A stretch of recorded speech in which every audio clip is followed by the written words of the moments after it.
Egaa obboleetti keenya Maabree Muluu kan jedhamtu dhalattuu fiichee Salaalee kan taate erga biyya Dubaay deemtee waggaa lamaan kana keessatti maatii ishiillee hin dubbisne siqaa hedduu argaatii turtee macarrashaa irratti immoo lubbuu ishii dabarsitee erga intalli tuni boqattee torbii 2 lakkoofsistee jirti. Obbira dura odoon nutti himin torban tokkicha teechistee ni tattiin nus erga dhageenye torban guunnee jira. Amma immoo obboleettiin keenya kuni guyyaa irraa reeffi ishii gara maatii ishiitti imalee jira. Hundi keessanuyyuu keessattuu haatiif abbaasaniif rabbiin jajjabina isaanii haa kennu. Dhugaa rabbii balaa akkanaa kana jalaa isinaa baasu. Keessattuu obboloonni ishii dhuftanii karaa hiimotiin dhugaa rabbii dubbachuudhaaf yoo ta'e akka biraatitti boo'atee jirtan hedduu keessantu jira. Dhugaa hedduu garaana nyaate. Waaqayyoon jajjabina isiniif haa kennu. Dhugaa rabbii dubbachuudhaaf yoo ta'e jechuudha. Maaliif hundi keenyayyuu hin baana malee akkatti gallu hin beennu.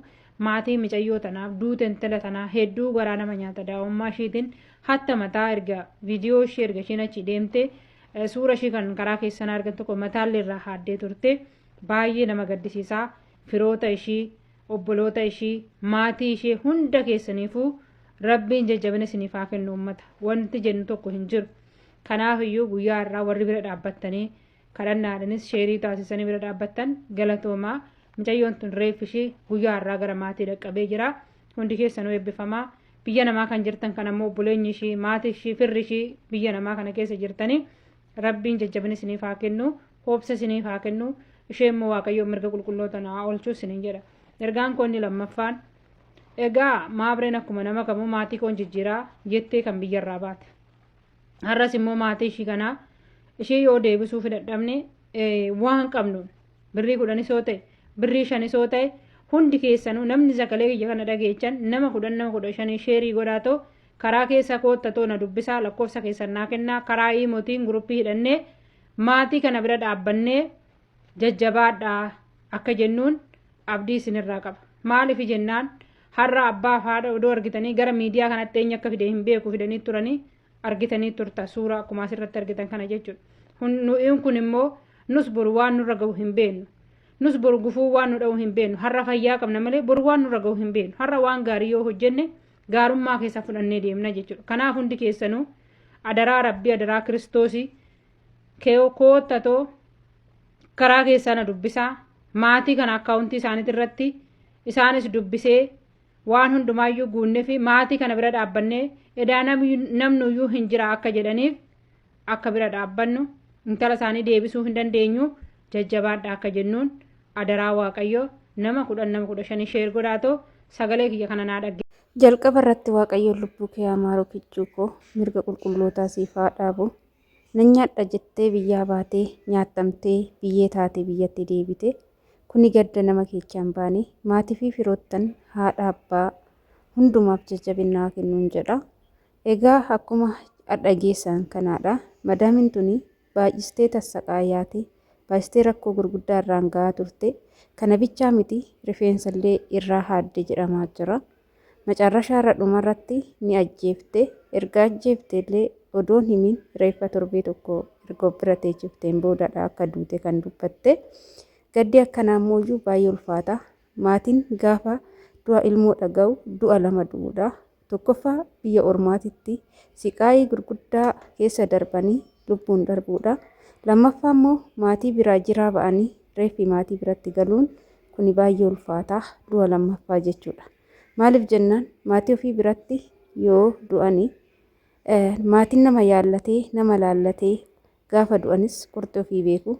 Kan asii kana garuu maaliin akka duute sababa maaliitiin akka duute qaxaxamtee uleedhaan duute moo fannifamteeti tushaadhaan duute moo qoricha obaasanii qoricha dhuddee duute moo kuni wanni adda bahee hin jiru. Yaada hanga ammaatitti seerri lammii Itoophiyaatiif lubbuunis yoo darbe seerri nu dhaabbatee reeffa keenyaafis jiraa keenyaafis nu mormu hin jiru. Nuti waaqa uumaa tokkichaadha kan nu mormu jechuudha.